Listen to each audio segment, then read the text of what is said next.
Hey guys, this is Tay of Taylor Marie Tarot.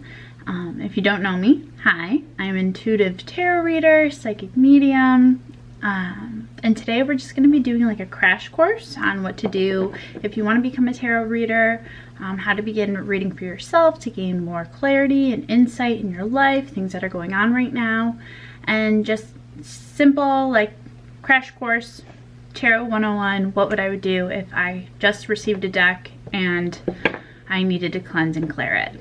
As always, if you need any more help or guidance, you can always DM me, visit my website to book a reading, and if you like this video, please like, comment, and subscribe, because these will be coming out hopefully once a week.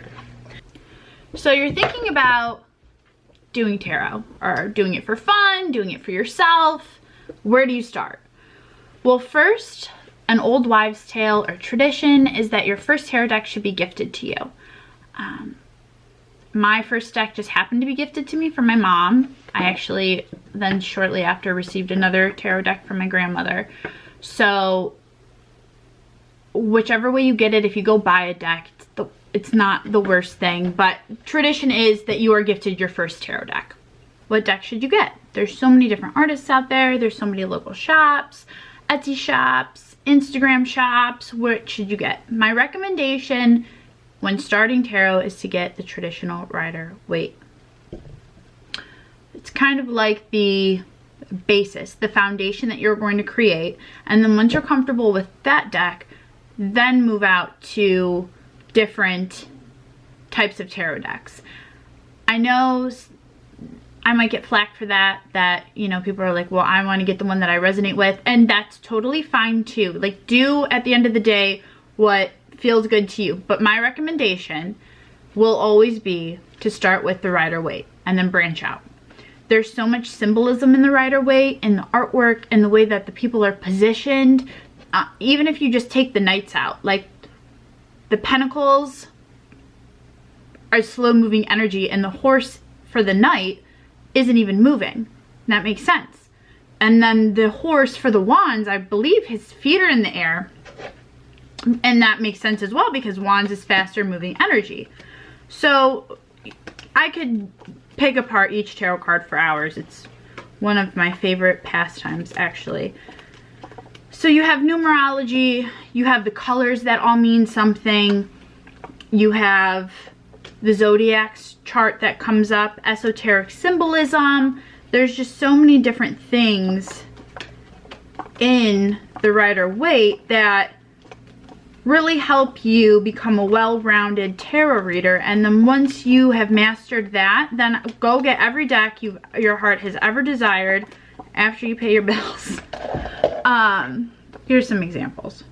So we have swords, wands, cups, and pentacles. So look, the King of Swords. Swords is fast moving energy, intellect, air, and see how fast his horse is moving? Okay. Then we have wands. Wands is also fast fire energy, and you see how his horse is actually red, and all these colors, well, an orange color, then this is yellow, he's wearing for intellect, he's holding his staff or rod, his wand, and they're moving forward.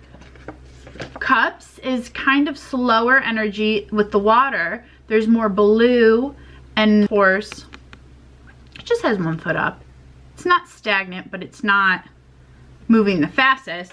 And then pentacles, earth energy, which is the slowest of all of them. His horse is just, his 2 feet are on the ground. He's right here. He's thinking of his idea, and he is not moving forward yet. And you could go into so much more of each of, and these are just 4 cards. So start with the Rider-Waite. Whether you like the artwork, you don't like the artwork. I know some people don't like the back of this, isn't very aesthetic. The traditional back. I have some friends who have beautiful, like the backs are beautiful. It's all stars and things. But yes, so that would be my first and foremost recommendation, to start learning the tarot deck. And then as you get more comfortable and you create a energetic bond with your deck and you understand the meanings, then go ahead and branch out. So my next tip would be, there's like a little pamphlet that's going to come in the box with your deck. Throw it out. Throw the pamphlet out.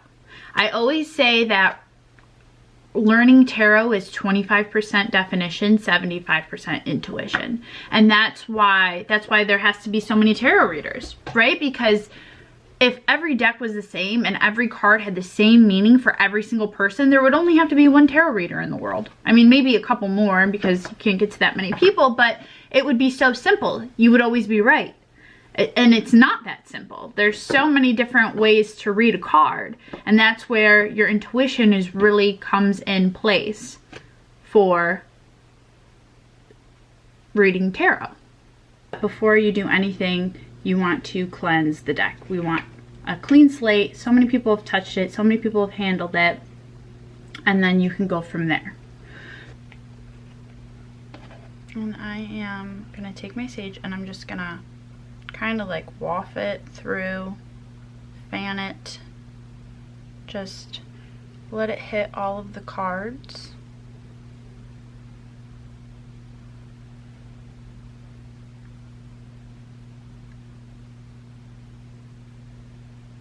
And now all the energy from this deck is neutralized. There's no good energy, there's no bad energy. Your energy isn't in it, and others' energy isn't in it either, which is the most important. Sage the deck. You can just put a crystal. On the deck, have intention for the energy to go into the crystal. You can also put your deck of cards out in a full moon. I know there's a couple super moons this year that I put my deck out on a windowsill so the moon could touch it and it could just absorb that energy. Or you can just look at the deck with the intent to remove all energy from it and just say a prayer.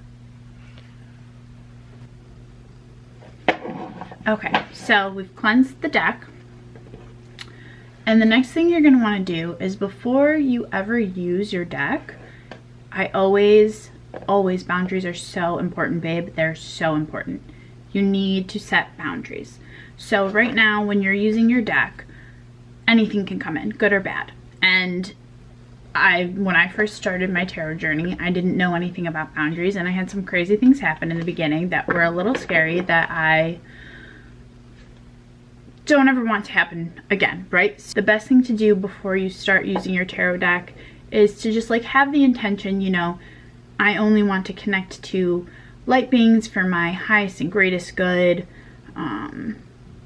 I personally have a prayer that I say every single time in my head before I use my tarot deck, but like you'll develop your own prayer, but you just need to have a good intention. It's always good to pray to the archangels too, if you want, that's your jive. But yes, so I pray to Archangel Michael often. A lot of my mentors pray to Archangel Michael, and they're not like affiliated with each other, so that's definitely where I would start off with. You want to pray, you want to have a clean space. Okay, so then before you start anything, ever using your tarot, always say your prayer. The prayer that you've made up for you to create the boundaries with the other side of what you do and don't want to come into your reading. If you're trying to mess with bad spirits, this isn't the channel for you. I am all about love and light, angels, archangels, good positive energy to be the only thing that I want to connect with on the other side. Don't want anything dark or evil. So just say your prayer in your head, and then you're going to start shuffling. And shuffling is going to move your energy into the deck. So you see there are many ways to shuffle, but you see when you're like doing this, you're making a closed circuit. So you're going from your one hand, your left hand of receiving, out to your right hand that's dominant, to the cards, and it's creating a closed circuit of energy. And you're putting the intent of putting your energy into the deck. I recommend getting a small deck of playing cards if this deck is too hard for you to shuffle. They also make a mini Rider-Waite that you can get if it's too difficult for you to shuffle. So you can shuffle like this.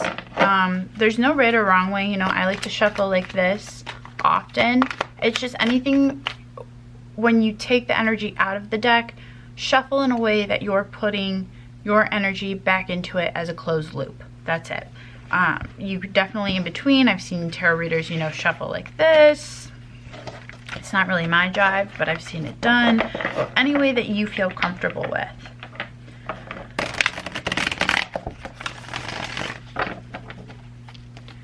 And as you know, I love to shuffle like this, and whatever pops out is what I need to hear.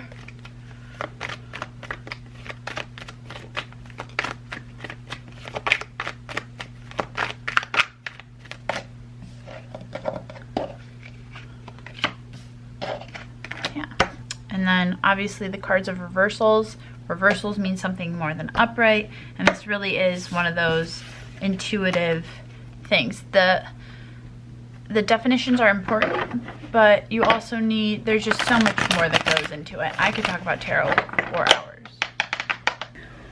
Tarot is reading the energy that's currently around you. So you also want to have a neutral mind when you are using your deck. If you want the outcome to be no or yes, it's going to come, the power that you have of your mind is going to outweigh what's actually happening. So say I'm shuffling my card and I'm like, oh, am I going to get this job? You know, and in my head I'm like, I want this job, I want this job, I want this job, I want this job, I want this job. Oh look, Ace of Swords. For me, that would be a yes. So when I first started, when I would ask questions, if I was too emotional, I would get the answer that I wanted to hear. And obviously life isn't going to work that way. So it's really good to be in a neutral mind space. Don't do it after an argument. Don't do it to something that you're super like attached to. If you have friends who are readers, you know, go to them. Wait until it's a better time. Another tip that I have when you first start reading tarot is to like have like a picture of yourself. So it's like you're giving yourself a reading. So can you disengage from yourself or read for the child in you? Yeah, so another thing that you should do when starting to read tarot is every day pick a card, write down what you think it means, and then at the end of the day come back and reflect on what actually happened throughout the day. Did that card happen? Did that card not happen? And you will slowly build up a relationship with your deck that you will know, oh, when I get this and this is going to happen. For example, when I get the Tower card and the Eight of Wands, I know a specific person is going to text me. A specific person. So that's my language with my deck, and over time you will learn your own language, and that's why there has to be so many different tarot readers, and it's not a one-size-fits-all. So the way I read is never going to be the way you read, and vice versa, because I am creating my own relationship with my deck, and you will then create your own relationship with your deck. So you have to learn its language, and that's why I say pull a card every day and pull a card every day and journal it. So yes, I was first getting a tarot deck, that's what I would do. If there's anything else that you want to learn, anything specific from the numerology, the coloring in the cards, the suits, different placements in the cards, astrology and how astrology interacts with the cards, how to work with the cards to do shadow work, reading for others, different spreads, reading for yourself, more in depth, or the Fool's Journey versus the major arcana and the minor arcana. I literally can talk about tarot forever. So if anything like that sounds interesting, definitely leave a comment below, like and subscribe, and as always you can book a reading with me on my website. So I hope to see you soon. Bye. Okay, what's up guys, Editing Tay here. So I just wanted to add at the end of every tarot reading to make sure you disconnect from your connection to the other side, and that like whatever is speaking to you or helping you or guiding you, like, okay, thank you, time to disconnect now. So, you know, even in the morning before you do like your 1-card pool, like, you know, it's that prayer beforehand and that prayer afterwards. Also, another thing you should do when you get a tarot deck is get like a pouch to keep your tarot cards in and actually bring them with you around. When I first got my tarot deck, I was still in college, so I put it in my backpack and I brought it everywhere with me.